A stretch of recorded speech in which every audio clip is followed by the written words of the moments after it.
welcome you all to what is relatively late in the semester, the first CHI talk of the spring semester.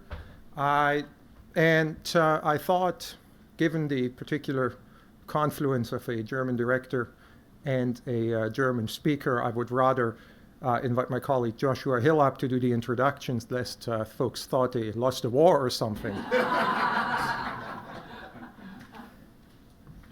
Plus, this might be a good time to point out that if you like Josh's introduction, you might return for his book talk here next week. Same place, same time. Yes, and I will note for those of you who are my students, I am not offering extra credit for coming to listen to my own talk. You have to come based on your own interest. So it's my distinct pleasure to be able to introduce Professor Felix Boecking. And it seems to me that, in part because I know Felix and I know his work, and also because we haven't had a China Studies talk at CHI in 2 years, that it would be fine to use a quotation from Confucius to structure a brief introduction of Dr. Boecking, his life and his work. And that quotation, from those of you who have had me in class, you will know is a favorite of mine. It's the probably the most famous quotation from the Analects, the record of the conversations between Confucius and his disciples. This would be Book 1, Chapter 1, and it's divided into 3 parts, and it provides a good structure for talking about Felix and his work. The first of these parts, and these are all rhetorical questions, is to study and to use what you have learned at the appropriate time. Is this not a pleasure? And so Felix, of course, is a student and a scholar of history with a particular focus on Republican China and the political economy of Republican China. And his research helps us with a little bit of revision, looking both at the role of the Nationalist Party and the Nationalist Party's government, and also provides us a revision by refocusing our attention on issues of political economy. How does the government fund itself? What is the significance of that? And particularly, what is the significance of the way in which that government funds itself during the cataclysmic war between China and Japan that begins in 1937. But this is not simply a historical project, because while it's a pleasure to study, it's also a pleasure to use it at the appropriate time. And these are a bunch of themes and ideas that have increasing relevance in the present day, as we are locked once again in a series of debates about tariffs and political economies and how governments can and should fund themselves. The second part of this quotation is, having friends come from afar, is this not a delight?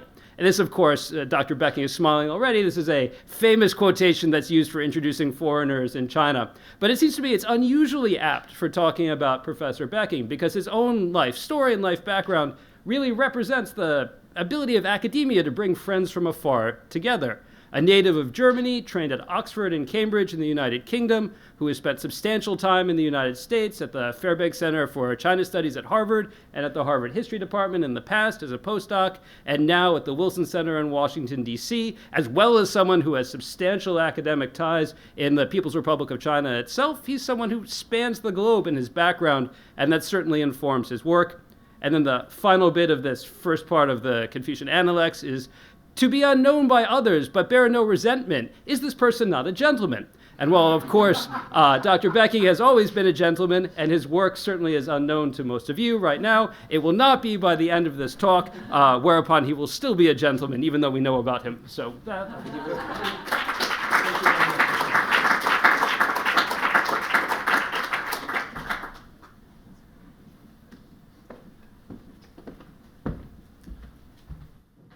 Thank you very much for that introduction. I think after an introduction that's so masterful, really the best thing to do would be just to quietly return to the airport, because I can't possibly top something that is so polished and so well prepared. But I'll try anyway. It's a great pleasure to be here. Thank you all for the invitation. Thank you especially to Josh and to Ingo, and thank you also to Connie for organizing my trip so well. It's wonderful to be here, and it's, as Josh says, it's not the first time that our paths have crossed in discussing China.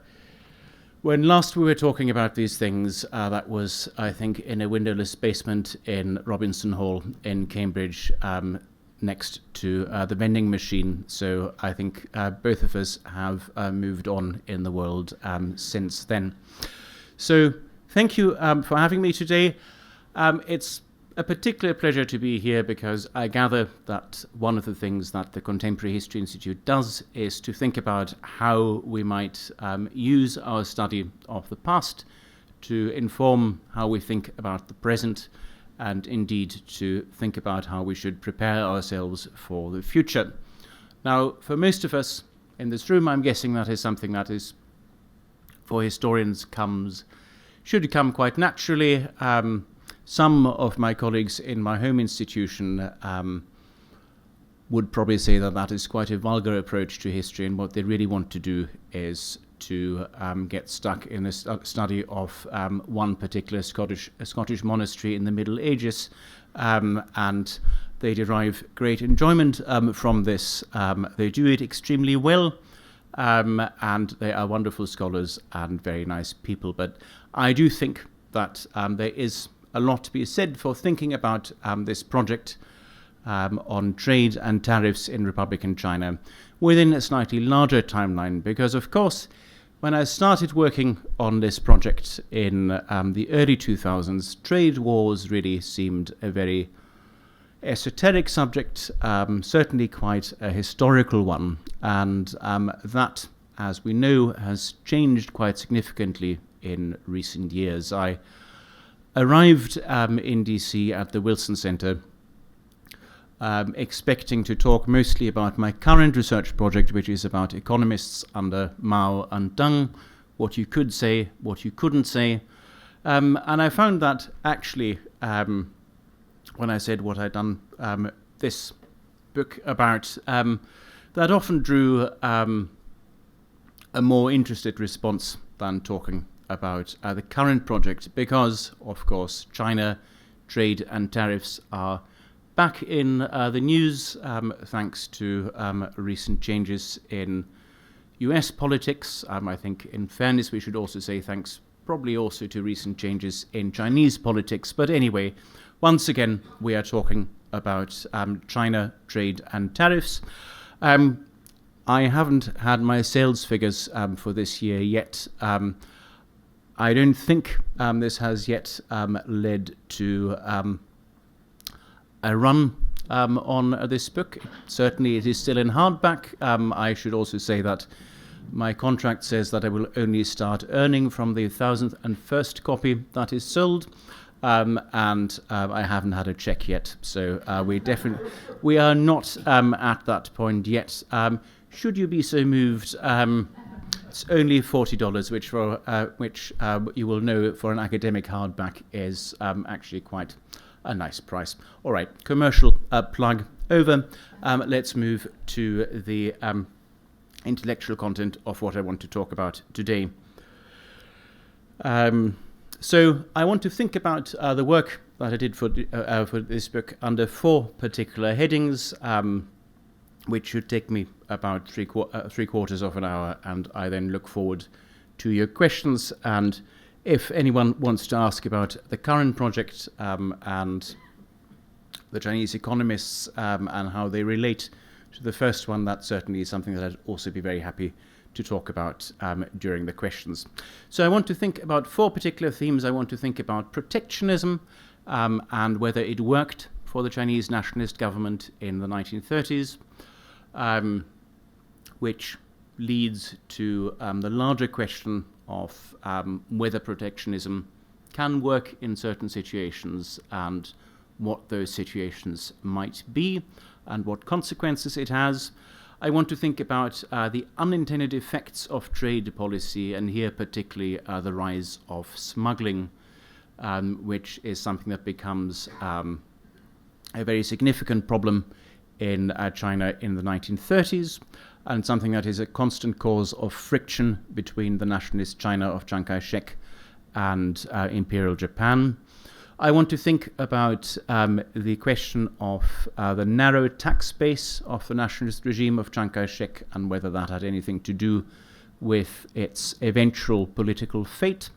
And again, the political lesson to be drawn there is whether it's a good idea to rely on a relatively narrow range of revenues. And then I want to think about the process by which a trade war turned into a real war. And I think that's a particularly important note to end on, because at the moment we are seeing the term New Cold War being thrown around a lot. We are seeing a lot of bellicose rhetoric, it has to be said, on both sides of the Pacific Ocean about trade wars. And I think it's worth reminding ourselves, if possibly not others who need to be reminded of it, what the difference between a trade war and a real war actually is, and whether what we're seeing at the moment is something that is best described as a war. So those are the four main themes that I want to talk about, and I will start there with a little bit of historical background to my analysis. The organization that's at the heart of this research project is an organization called the Chinese Maritime Customs Service, which was set up by the Chinese government during the mid-century uprisings of the 19th century. It was set up at the request of the Chinese government, but staffed at the senior ranks with foreigners. And that was a conscious choice that the Chinese government made, because it felt that competing Chinese politicians and also foreigners who might not respect the political authority of the Chinese government would be more likely to respect another foreigner employed by the Chinese government. So the customs are set up as a consciously hybrid organization to use foreign authority and to use foreign expertise. But as we get further into the 19th century and the early 20th century, the idea that sovereignty is compromised by being shared with foreigners who appear in uniforms of the Chinese government collecting taxes is something that becomes very important for Chinese nationalists. So the customs starts off as a 19th century pragmatic organization. It becomes, by the early 20th century, an organization that attracts a lot of pushback from Chinese nationalists who think that to have foreigners in the employ of the Chinese government performing tasks that relate to territorial administration is a compromise of China's sovereignty.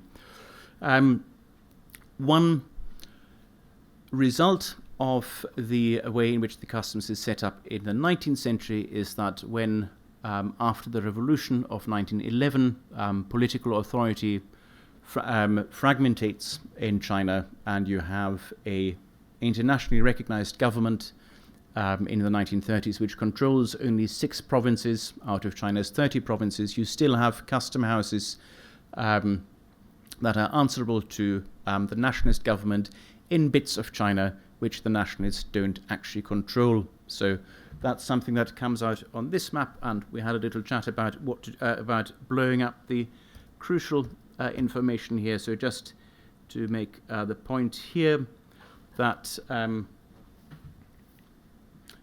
these black dots here are custom houses, and they are to be found throughout China's coastal regions and throughout the major river ports, not just in the area around Shanghai and Nanjing, which the nationalists actually control.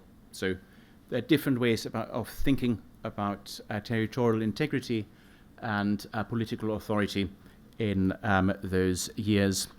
And just to put some numbers on the foreign dimension, at the beginning of the period that I'm interested in, 1926, we have foreigners accounting for 14% of the customs, and at the end of the period, 1948, they account for 2%. So the nationalist government in the 1920s decides to stop recruiting foreigners in order to deal with this problem of popular opposition to the customs as being compromised by being partly comprised of foreigners. So this is a problem that the nationalists are consciously trying to fix. And just one point on the economy. Tariffs account for a very significant share of Chinese government revenue. They account for as much as 40% of central government revenue, and in the 1930s, and that is done on the basis of a part of the economy which never accounts for more than 8% of GNP. As you can see, during this period, China is still a predominantly agrarian economy, but taxing the land turns out to be much more complicated than taxing foreign trade, partly because it requires political authority that is more widely dispersed throughout China. If you want farmers to pay land tax, you have to have up-to-date cadastral surveys, which the nationalists don't have, and you have to control far-flung provinces of China, which the nationalists don't do. If you want to tax foreign trade, you have to control the ports, which tend to be much closer to where the nationalists are anyway. So that already speaks to this idea of whether the revenue structure of the Chinese government is possibly biased towards a very small part of the Chinese economy. Right. Oh, and just as a final point of context, the question of whether it is the case that the Chinese government was saddled with so much debt from the conflicts that China lost in the late 19th and early 20th century, that basically it had no money left for any kind of developmental projects. If we look at the percentage of central government expenditures for selected countries during the late 20s, early 30s, when Chiang Kai-shek's nationalist government really is trying to develop China, we do find that the percentage for China is significantly higher than that for most countries with which we can compare it. So yes, it is the case that China, because of things like the Boxer indemnity, has to commit a significantly higher share of its central government expenditures to debt service than do other countries. Right, protectionism and whether it works. So the first point to make here is the question of what the overall fiscal policy of the Chinese nationalist government looks like. So is it, if we think about the two aims which the nationalists have, one is that's another point of context, the nationalist government of Chiang Kai-shek move their capital to the city of Nanjing in 1927. That is the period of the conventionally 10-year period that we take as the period when the nationalists really dominate China's pre-war politics. So that is also the period in which they're in control of most of the tariff revenue. So they have two aims. One is to run a protectionist policy, tariff policy, in order to stimulate the growth of China's domestic industries and agriculture. And the other is to make enough money to keep paying China's foreign debts. And if we look here at payments on foreign obligations, that's the lowest line, gross customs revenue and net customs revenue, we see that for the entire period after 1928, the nationalists make enough money on the tariffs to pay off China's foreign debts, despite significantly increasing tariffs, as we'll see in a moment. These are average tariffs given, so the value of the tariff collected as a total share of the value of imported goods. And you can see that whereas in 1928 we are at an effective level below 5%, that's the threshold that is set in the Nanjing Treaty for the maximum amount of tariffs which China can charge, and getting rid of that tariff cap is one of the first foreign policy achievements of Chiang Kai-shek. And then in subsequent years the average tariff goes up very significantly, until by 1935 it hits a value above 25%. So tariffs are increased very rapidly. What does that do to imports? And thank you, by the way, for bearing with all my tables and graphs. I like to think that I work at the intersection of economic and political history, so that I do the kind of economic history that is politically interesting, but your indulgence is very much appreciated. So just to abstract the main things from that table, 1929, the nationalists increase the tariffs on imported sugars, and both the value and the quantity of imported sugar takes a nosedive. So is the tariff increase effective in keeping out legally imported sugar? Yes, it absolutely is. But you'll notice that I said legally imported sugar. And that is something that brings us to this next point of unintended consequences. We see a similar picture here for ammonium sulfate, which for those of you who are not agriculture history nerds is one of the most common chemical fertilizers in the interwar period.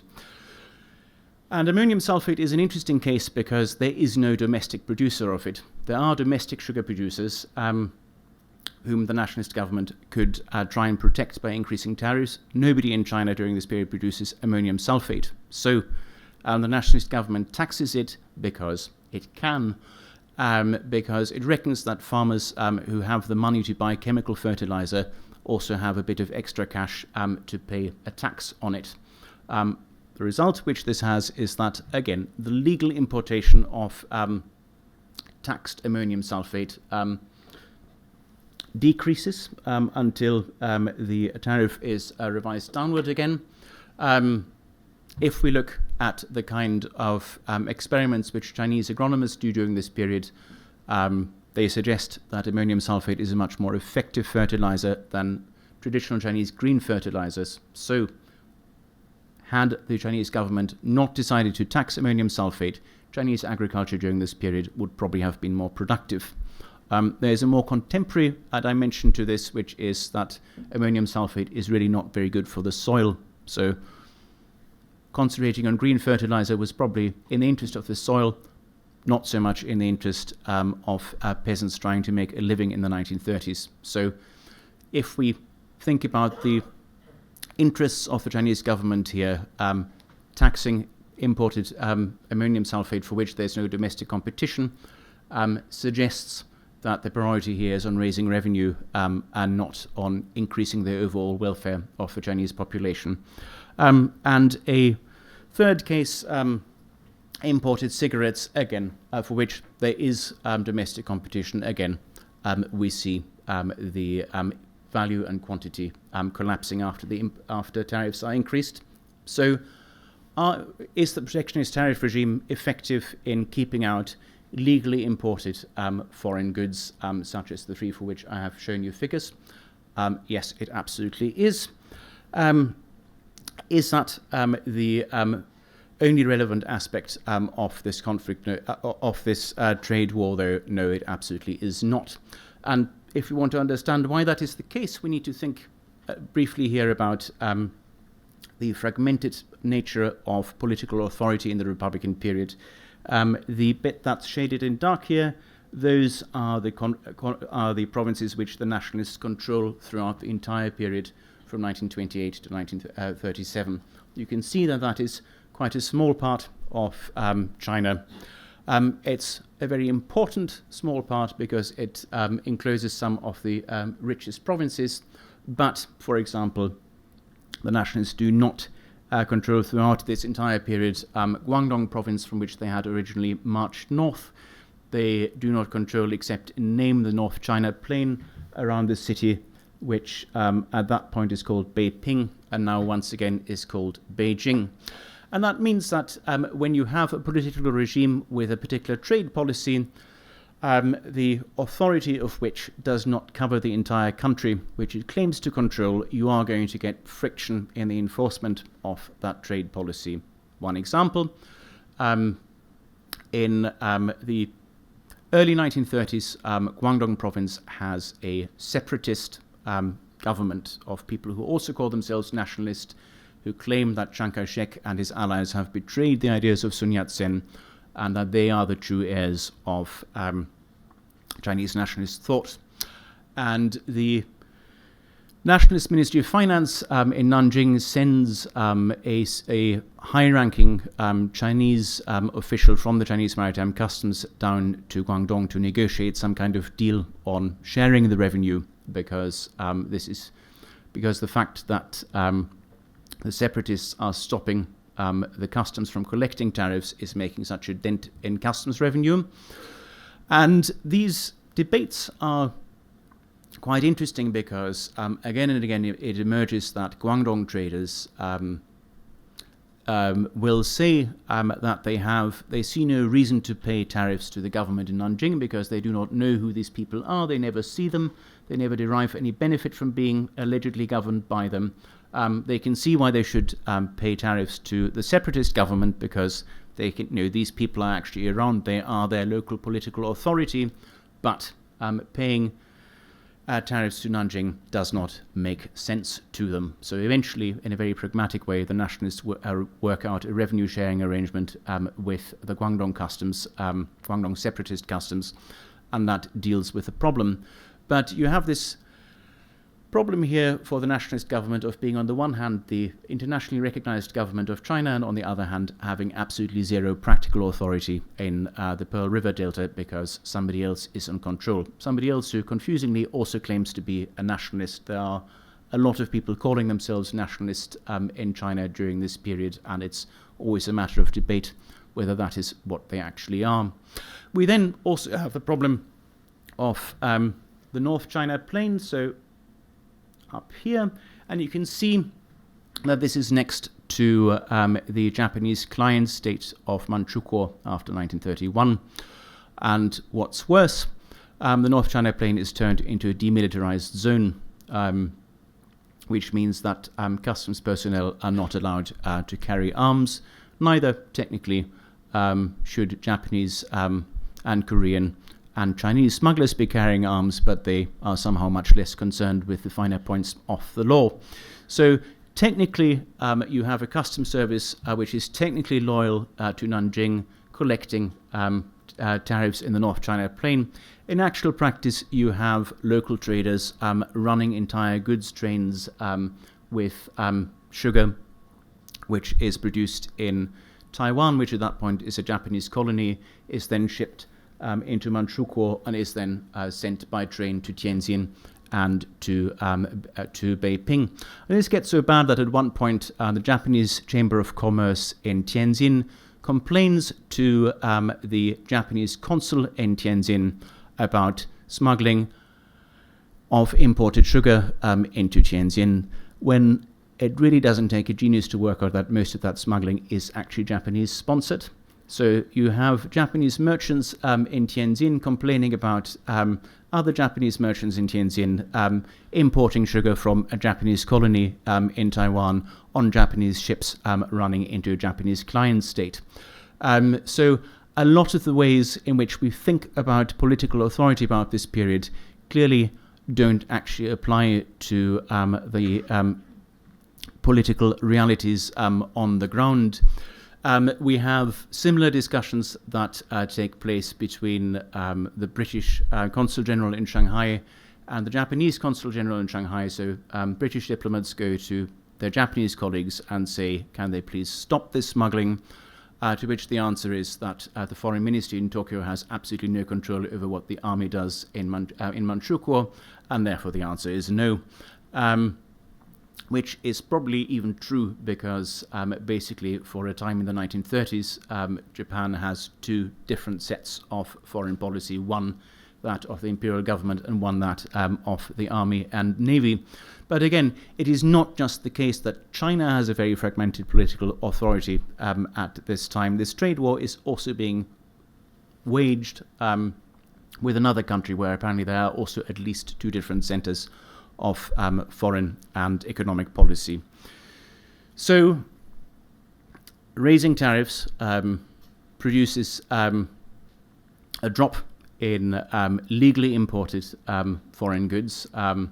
It turns out, though, that the demand for sugar and for cigarettes and for other goods is what we would call an inflexible demand in economic terms. So you can't just tax stuff highly and people will stop consuming it. You can tax it highly and people will buy these same things from other sources that offer them. And just to give you a sense of the dimension of this issue, the price of smuggled sugar in Tianjin in 1935 is 40% of the price of taxed, legally taxed imported sugar. So it does actually make quite a difference. And that throws up another question, which is whether we should buy into this notion of political authority, which says that in order for consumption to be legal and to be moral, it has to comply with the laws of the land.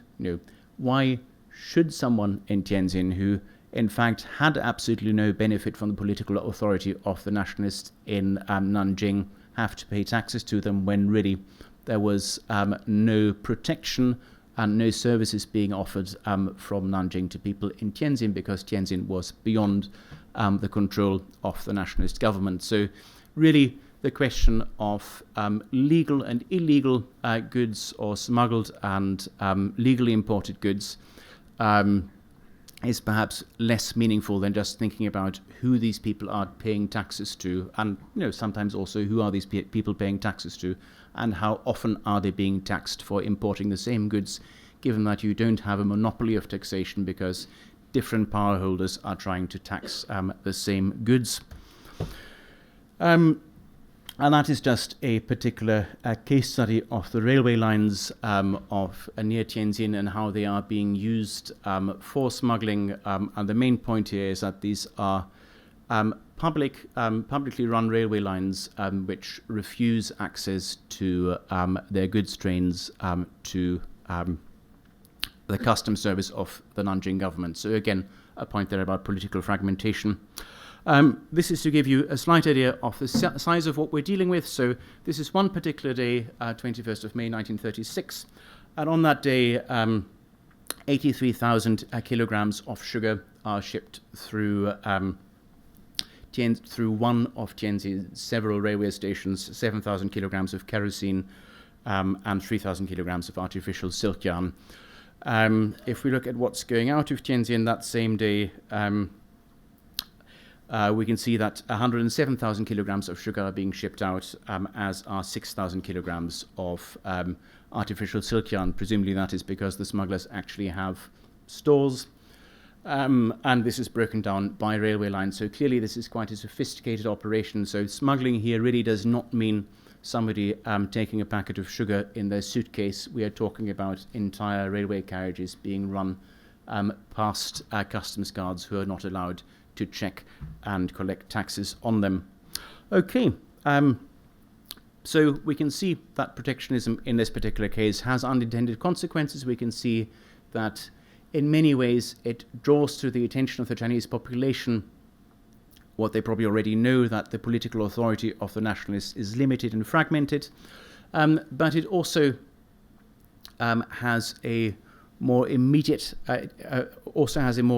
impact, and that becomes apparent when we look at just how important tariffs are within the revenue of China at this point. So basically what you have here for a selected number of countries is the relative importance of customs revenue and of the income tax. And you can see that for China in the last year before the war, the customs deliver just under half central government revenue, and the income tax delivers just under 1%. China introduces the income tax in 1936, but basically nobody wants to pay it.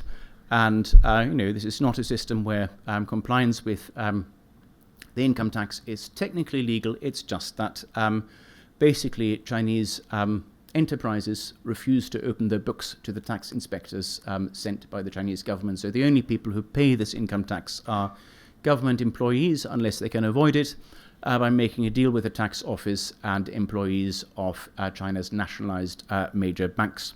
And that is it. And therefore, you have income tax sitting just below 1%.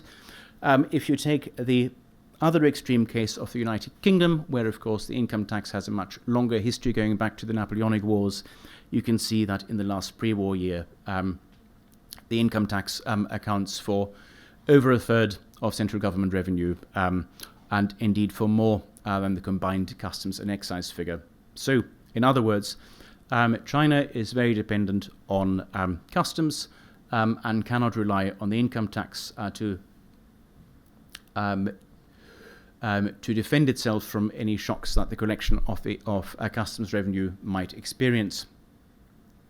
And that is important because by its nature, tariffs on international trade are collected in coastal and river ports.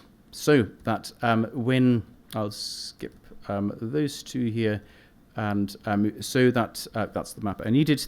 When war breaks out in 1937, and the Japanese army very quickly captures the Lower Yangtze Delta, at the Pearl River Delta, and the North China Plain, the nationalists lose control of the parts of China that produce the single greatest share of government revenue, precisely at the point in time where government revenue goes up because the nationalists are fighting a war. And just to illustrate that here, these are the shares of customs revenue collected in occupied and unoccupied parts of China.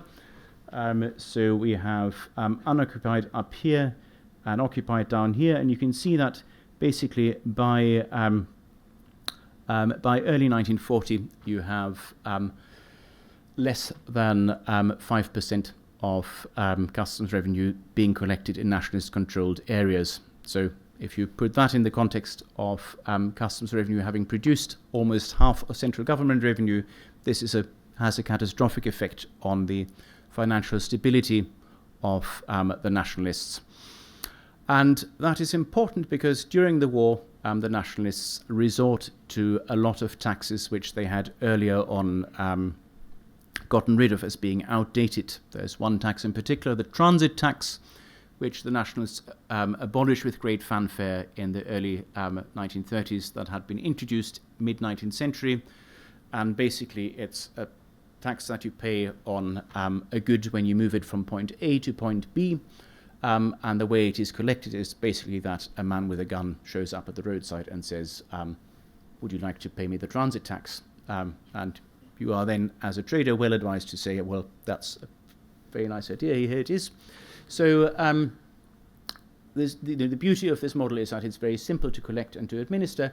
The problem is that it's very open to abuse, because basically if you decide, for example, in a military unit that you haven't been paid in a while and that you will take matters in your own hand and collect this tax under your own steam, there's nothing the government can do to stop you. So when the nationalists bring back the transit tax during the Second World War, they spend a lot of time explaining to the customs that this tax must on no account be called the transit tax, or it's in Chinese it must not be called the Li Jin, which is its old title. It is called the wartime consumption tax because that is a modern scientific sounding name. It is collected in precisely the same way it was collected before, but it's a modern tax because it has a modern name. And of course also the nationalists say that they are very different from the Qing Empire. That is not enough though. By the end of the war you have no fewer than 5 revenue policing outfits, 4.5 of which spend most of their time trying to shut down the smuggling rackets run by the others, and to protect their own.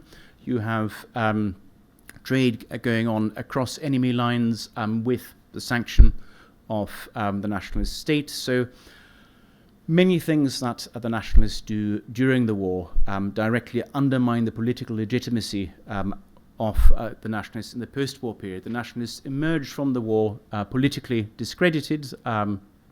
Suppressing political opposition obviously has a lot to do with that, but so has the fact that nationalists are seen as exhausted. They're seen as doing things that a modern government should not be doing. They're seen as bankrupt, and indeed they are, because once the tariff revenue goes, they resort to the printing press to finance the war effort.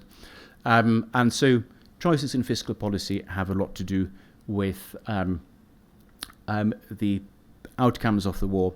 And so when we think about what happens when a trade war turns into a real war, that political consequence, I think, is a good starting point. So just to move back a little in the 1930s, we have a trade war between China and mostly Japan, because the higher tariffs which the Chinese government is allowed to collect once it recovers tariff autonomy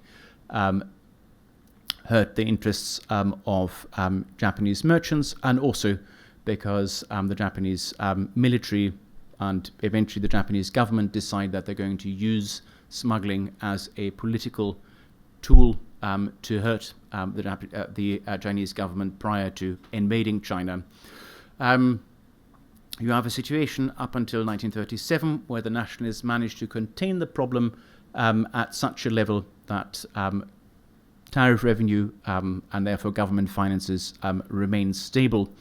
But once war breaks out, once the Japanese military is no longer constrained by the necessity to preserve peace, you see a rapid decline in government revenue. So the question of the trade war really is related to the larger scale ambitions of the Japanese empire relative to the Chinese nationalist state and the other states that exist around it. And that brings me to my concluding points. And I want to start with that final point, the question of whether what we're seeing at the moment really is a trade war, and whether the term war is appropriate for what we're seeing. If you look at it through the lens of the 1930s, what we're seeing is not a trade war. It's an argument over tariffs, it's an argument over trade surplus.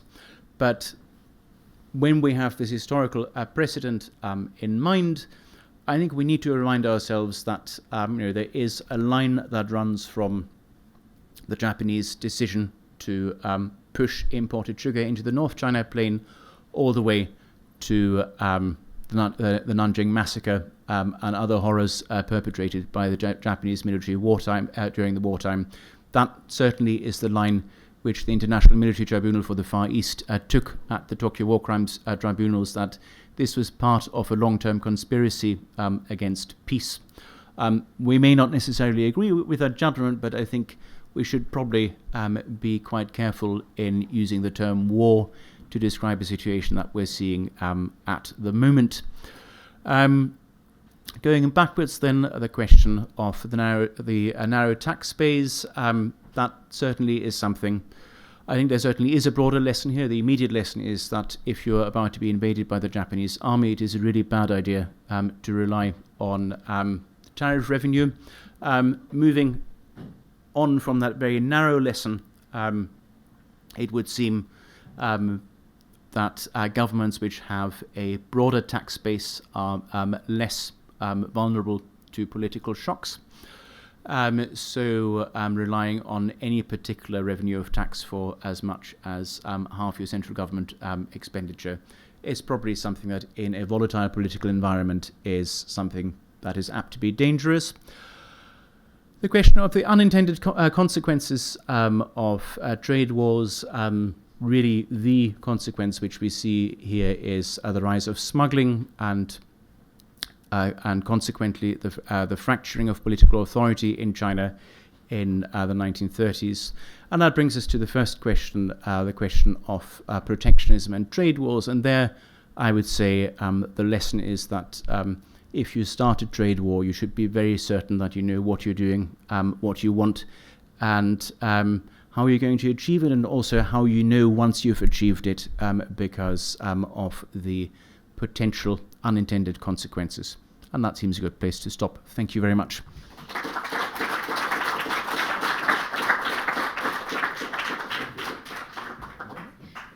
All right, we have half an hour or so for questions and answers, and for the general feel of the sauna here.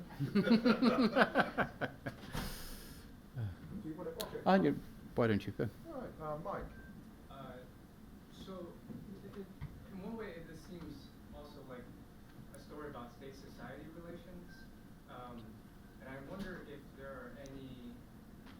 same issues more in terms of state-society relations, in the sense that does the communist government have trouble with enforcing income tax? Is it relying more on trade tariffs? Is that why this trade dispute between the United States and China is so big? But also, so that's one thought. And then the second thought I have is, this seems to be also an issue in a lot of other countries that are more reliant on trade, especially these third world countries that have issues of being able to increase their political authority beyond the capital or the port. And so I wonder if you could just talk on the first item. Do we see this issue today? And also, can there be contemporary or other case studies or other examples of this same kind of? Thank you. That's two fantastic questions. So I'll start with the first question, which I think falls into to which there are several dimensions. So I'll start with why the Chinese government is at the moment more aggressive in its rhetoric on trade than it has been at times in the past. One dimension there is the question of sovereignty. So I mentioned how the customs started as something that is set up by the imperial government to harness foreign authority, and how that it is seen by the early 20th century as an example of foreign domination of China, as of course is the 5% tariff cap. So these are things for which there is a very strong historical awareness in China to this day. If you look for the name of the first Inspector General of Customs, Robert Hart, in Chinese high school history textbooks, he is seen as an arch-imperialist, as somebody who constrains the sovereignty of the Chinese people.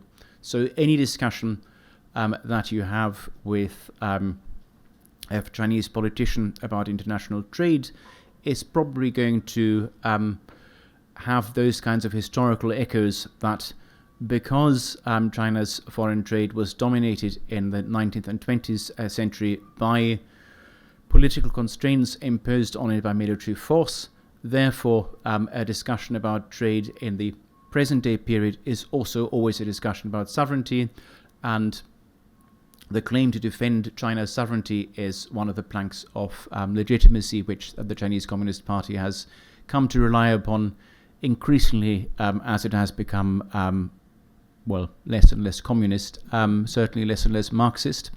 There's another angle to that debate, which is that China's domestic demand just can't take up the slack that would be created if China didn't have the kind of trade surplus with this country which it currently has.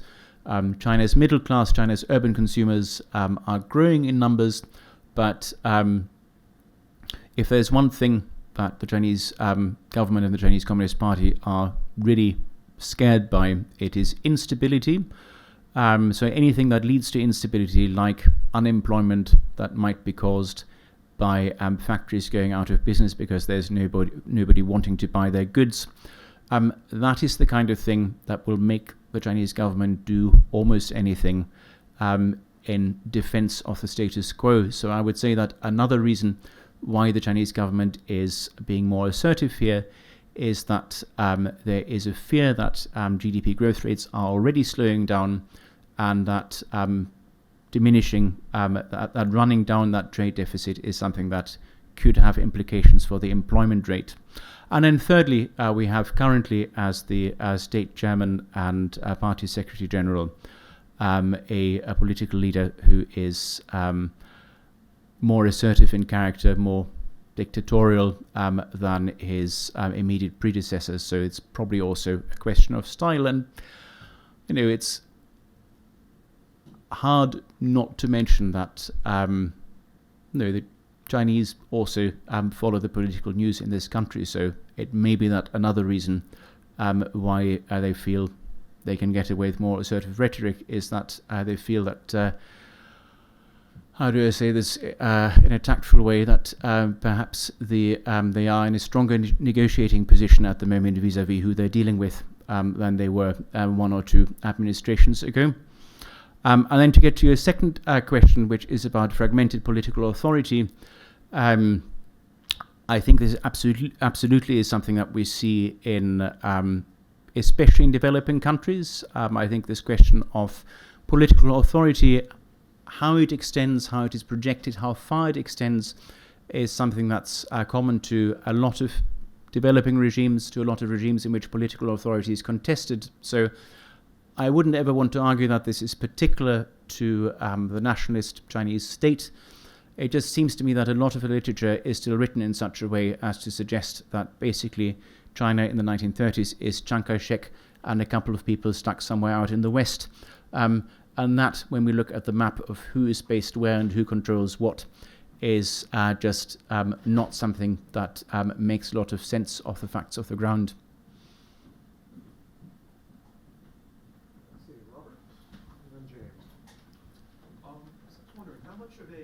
Theoretical foundation was there for Chinese nationalist political economy in terms of protectionism, the period you're talking about, the 20s and 40s? So, like, for instance, late 19th century Germany had Friedrich List, people like that. So to look back to the Chinese nationalists look back towards these figures in much the same way that Marxists would look, Chinese Marxists would look back to Mao, and would look back to Marx and Engels. Was this sort of them groping for tax revenue on a sort of practical basis, and there wasn't much of a sort of theoretical foundation? What was the relationship there? Thank you. So yes, List is read very extensively in China during this period. In the original and in translation, a lot of Chinese economists of this period are trained in the West, but actually that's where this project links up with the project that I'm currently doing about Chinese economists, because I asked this old economist in Tianjin, and by old I mean he was 98 the first time I interviewed him. He was 101 the second time I interviewed him. He passed away a year or so ago at the age of 109. So he lived to quite a blessed old age. And I asked him, why is it that you have all these Chinese economists who go, who are trained in Western universities and study free trade theory, and then the moment they come back, they turn into protectionists? And he said, well, it's obvious because the Chinese economy wasn't at a point where free trade made any sense, and China needed protectionism. And basically, the way we thought about free trade was that it's something that might make sense for China at some point in the future, but not as it was currently constituted. So there is very much an outward-looking tradition in Chinese economics, whether that's to this country, whether that's to Western Europe, or whether that's increasingly also to the Soviet Union. James, and then So yeah, I was just wondering, you kind of make the case that the tariff has all these unintended consequences, but it raises enough revenue to service the debts that China has. Couldn't you make the same case? And you kind of just talked about this with free trade, and that the Chinese didn't think that they had the best economy for free trade. But the tariff increases the cost of the imports that they would have needed to build up an industrial economy, therefore reduces economic growth. So if they had free trade and had allowed, the imports that they needed to boost industrial production to come in, couldn't they have then grown the economy, which would have reduced the cost of servicing that debt? Thank you.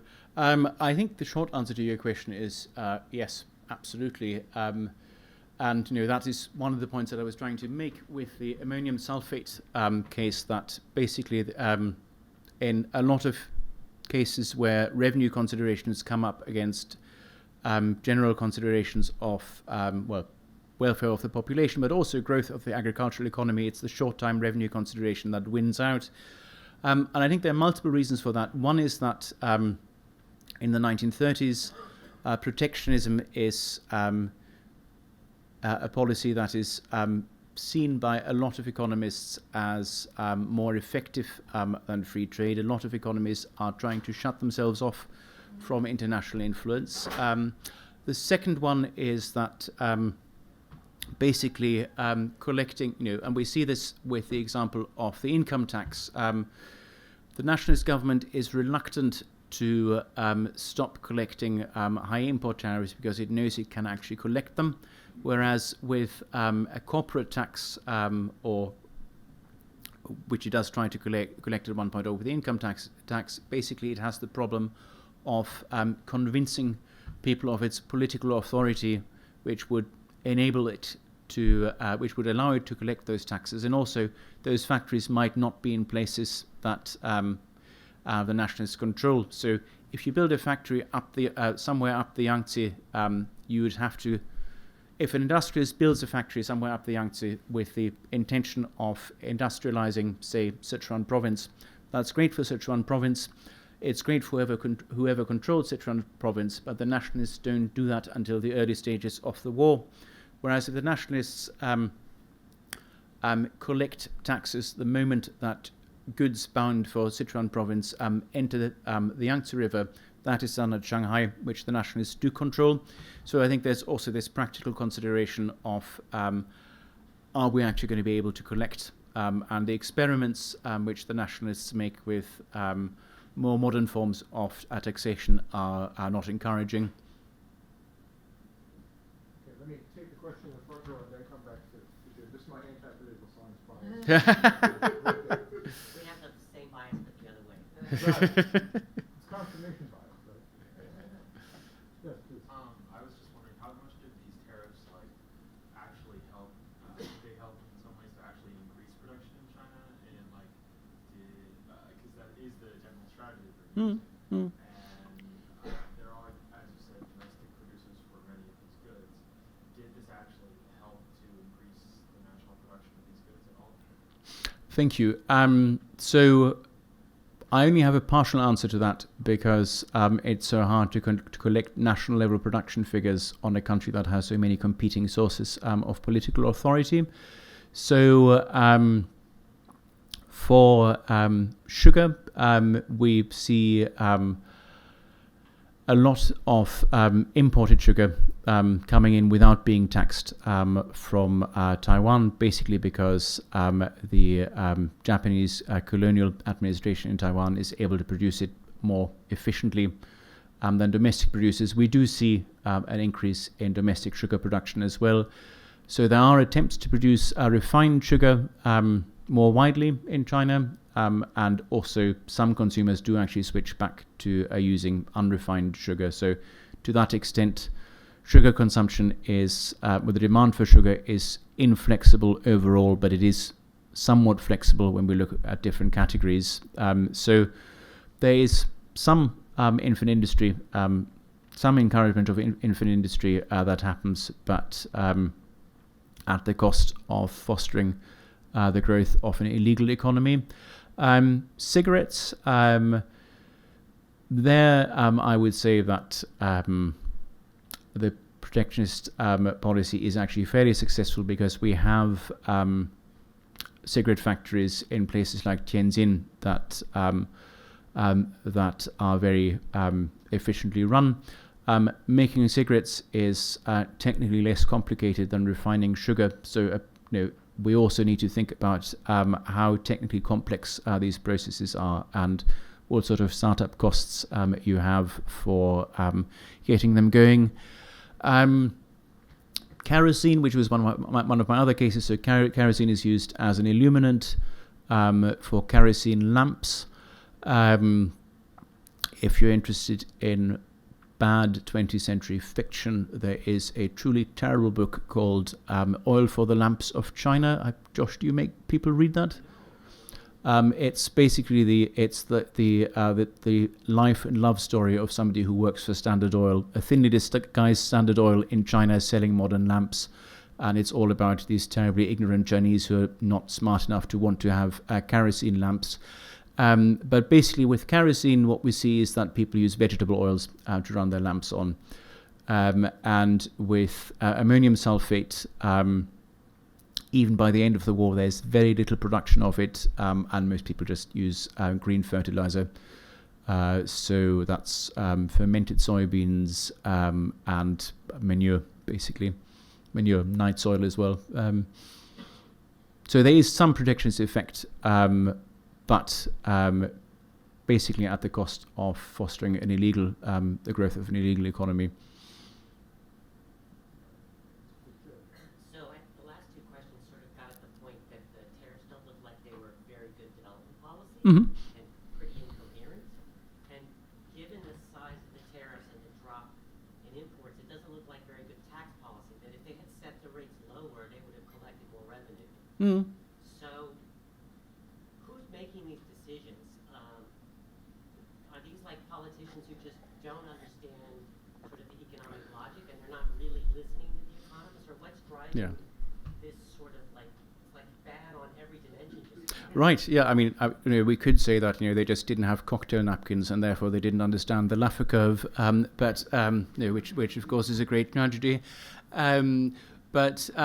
So the tariffs are set by a committee of experts, which consists of some. It's basically 3 members from the Ministry of Finance and 2 from the Maritime Customs Service, which is technically subordinate to the Ministry of Finance, but in practice quite often autonomous. And they draw up very detailed lists of what they think tariff levels should be. And having looked at those lists and having looked at the correspondence with the Ministry of Finance, basically the philosophy seems to be to try and raise as much money as is possible without killing off China's foreign trade completely.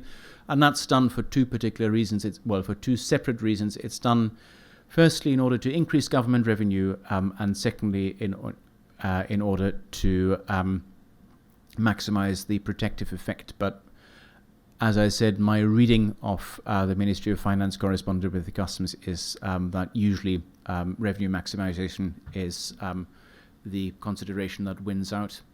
So it is, and one thing that's very interesting about all these debates is that, lots of things are interesting about these debates, but the way in which the word scientific is used again and again, as in, we're doing this in order to create a scientific tariff rate, or we're buying these new measuring instruments for the polarization rate of refined sugar in order to scientifically determine the value of sugar. So you can justify an increased tariff by claiming that it is a scientific tariff, and that has a lot to do with Chinese intellectual history and the way in which science is put in opposition to Confucianism in the early 20th century, so that when you're scientific, you're being modern, and when you're modern, you must be right, because you're positioning yourself against the evils of Confucianism. Although Chiang Kai-shek at other times is actually quite happy to peddle some kind of warmed over new, pseudo-Confucian ideology. Speaking of those evils. So probably the most influential view of the Nationalist Party and the Nationalist Party state in sort of the English reading world is that this was a government that failed from the very beginning, right? It's an abortive revolution that fails on its own terms even as it's being born, because it's filled with the seeds of its own destruction. There's 2 famous book titles mixed into that question, that there's no possible reason to even want to conduct as an academic some sort of policy analysis of what this government is doing. Instead, we should mine it for jokes and funny stories leading up to the inevitable communist revolution, because that's when you really get a government that knows what it's doing in China.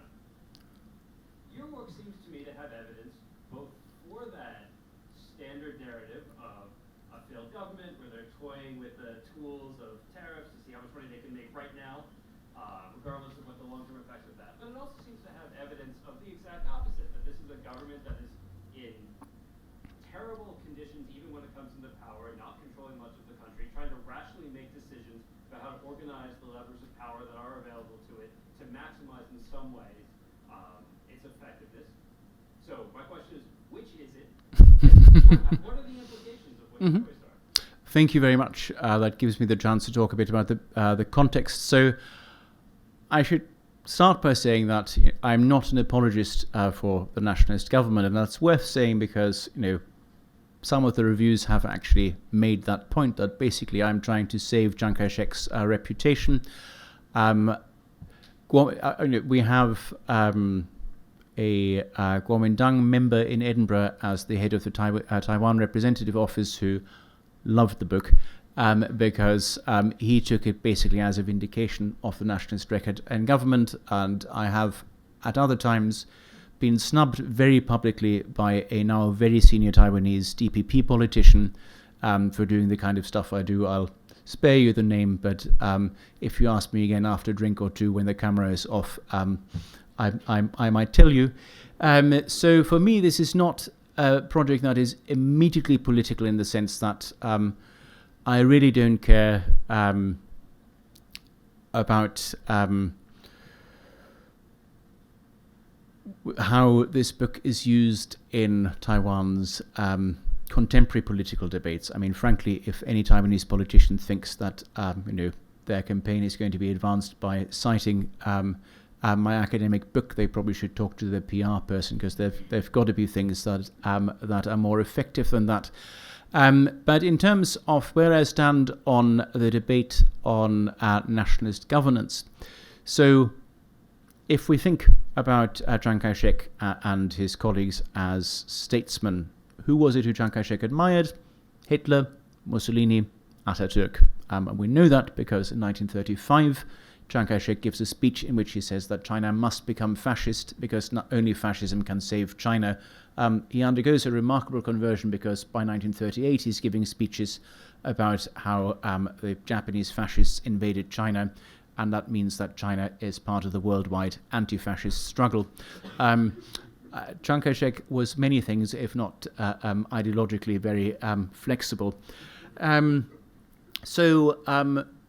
Do I think that Chiang Kai-shek was a good political leader? Well, that depends on how on what our demands are. What I want to do in the book is to look at one particular aspect of Chiang's political agenda, the realm of fiscal policy, particularly of trade policy, because what I really want to understand is why it is that that the rule of the nationalist regime on the mainland came to an end in 1949.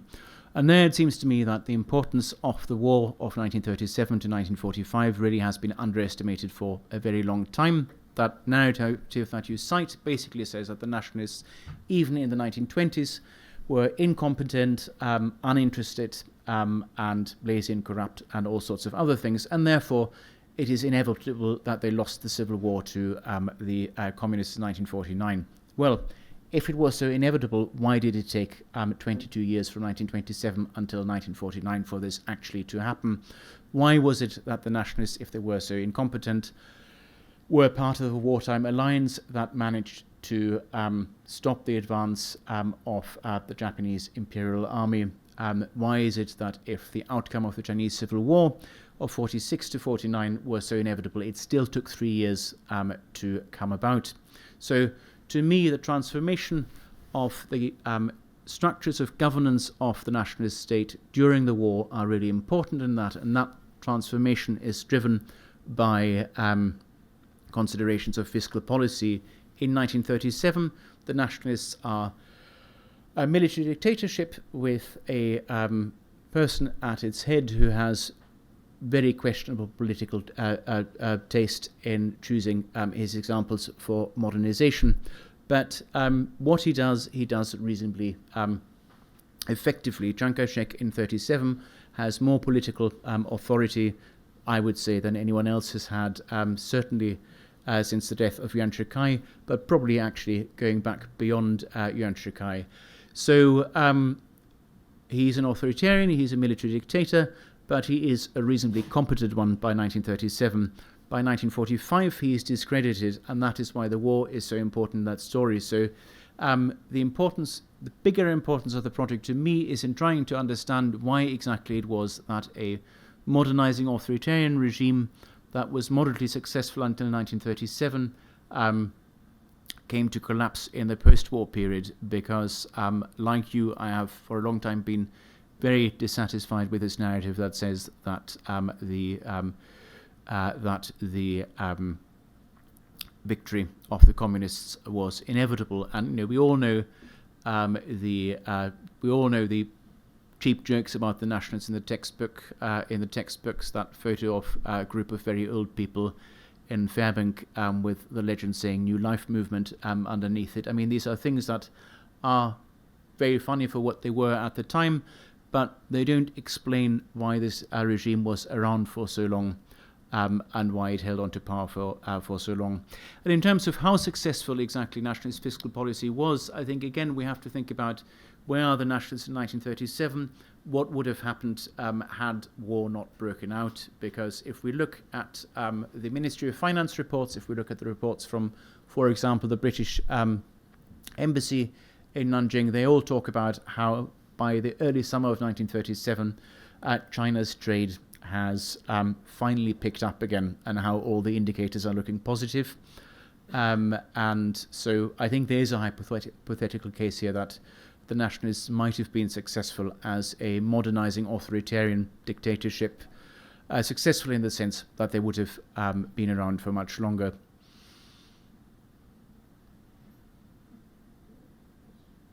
I think a big, interesting, I don't know how to say this interesting topic of this era is, when it comes to leaders like Chiang Kai-shek, as you mentioned, he has, seems to be very flip-flop, where it comes into question his ideological, actual views, because on one hand, is he a fascist, is he that, or is he just using that as assuming that is going to be, that's where the dice are going to land, where he's going to end up siding with Germany? Or is he just playing his hand pragmatically? This happens a lot in this era with a bunch of leaders. Wang Jingwei was a member of the left Kuomintang, I believe, and he ended up siding with the Japanese, and they're one of their puppet governments. To use another example, Stalin, there's obviously a bunch of complicated situations when it comes to Stalin, but one that I find interesting is his anti-Semitism.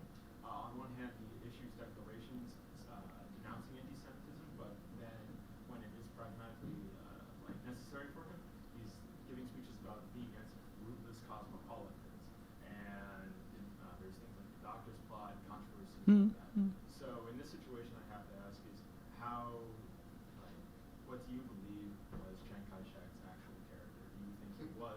Well, thank you. That's a big and fascinating question, and all I can offer there is what I know so far. Chiang Kai-shek's character, if we go by the evidence that we have, we know for one thing that he was a fanatical diarist. If any of you ever have the chance to go to the Hoover Institution in Palo Alto, basically when the Taiwanese main opposition party won the presidential elections in 2000, the Chiang family decided to move Chiang Kai-shek's diaries out of Taiwan because they were so worried about what a former opposition party might do with these documents once they were in power, and that is why they are at the Hoover Institution. And whenever I've worked in the Hoover Institution, there have been dozens of people, usually from the Chinese mainland, who've come in and wanted to see them. And it's quite complicated, actually, to see them because when you work with the Chiang Kai-shek diaries, for a start, you don't ever get to see the originals. You get to see copies of the originals on special green paper so that it's clear what you're working with. You have to sit at a special desk. You're not allowed a camera or a computer. You have to write with a pencil anyway, but everyone does that. And you have to make your notes on green paper as well so that they can tell who is working at that particular table. So it's quite complicated to use them. The man had absolutely terrible handwriting, especially under stress. And during the war, he was under stress pretty much the entire time. And if you think about his tenure in power, he was at war of one sort or another for more often than he was not. So 37 to 45, 46 to 49, and various regional insurrections. So Chiang Kai-shek is somebody who spends his entire day politicking and then goes home and writes 5 pages into his diary at 2 a.m. about how guilty he feels that he cannot do more to chain to improve the fate of wartime China, or about his personal religious devotions. So, I mean, if you take the Chung diaries, and I think at some point quite soon there will be a unauthorized Chinese full transcription, and once that is out on the market, there probably will be a translation into English quite soon. And I think if you put the Chung diaries next to other famous wartime diaries, whether it's the Allenbrook diaries, the diaries of the British Chief of Imperial General Staff, I think are quite a good comparison. I mean, they're much shorter, but there you also get the sense of somebody dealing with this frustrations, although obviously Allenbrook was a general and democratic society and Chiang Kai-shek was a military dictator.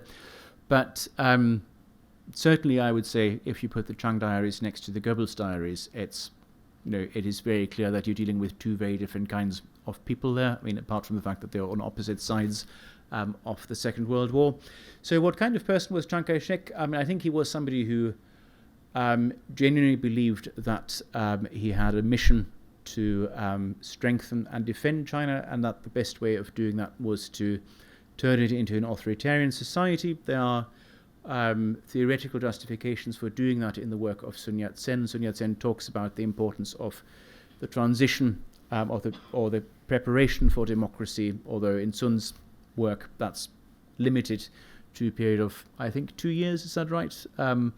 And one thing that the nationalists did after when Chiang Kai-shek came to power was just to claim that this transitional period was just going to last for much longer because the Chinese people weren't ready for democracy yet. So on the one hand, I think Chiang saw himself as having this historical mission. On the other, his extended family were extremely corrupt, also, for Chiang Kai-shek, anyone who challenged his political authority was somebody to be treated as an opponent. And again, it's not a coincidence that in the early 1930s, Chiang Kai-shek is impressed by the German and the Italian regime, because he's also thinking there about the way in which political opposition is suppressed. And in the immediate post-war period, something that very much eats away at the legitimacy of the nationalist government is a very well publicized series of political assassinations of people opposed to Chiang Kai-shek. So, I wouldn't ever want to create the impression here that I'm defending Chiang Kai-shek's record. I just think that he was a more competent military dictator than he's often been given credit for, and that means that the rise to power of the Chinese Communist Party is more complex than we've often thought about. But definitely a fascinating character, absolutely. I can't wait for that transcription of the diaries, basically because the handwriting is so terrible. No more questions? We want to thank Professor Boecking. Thank you very much.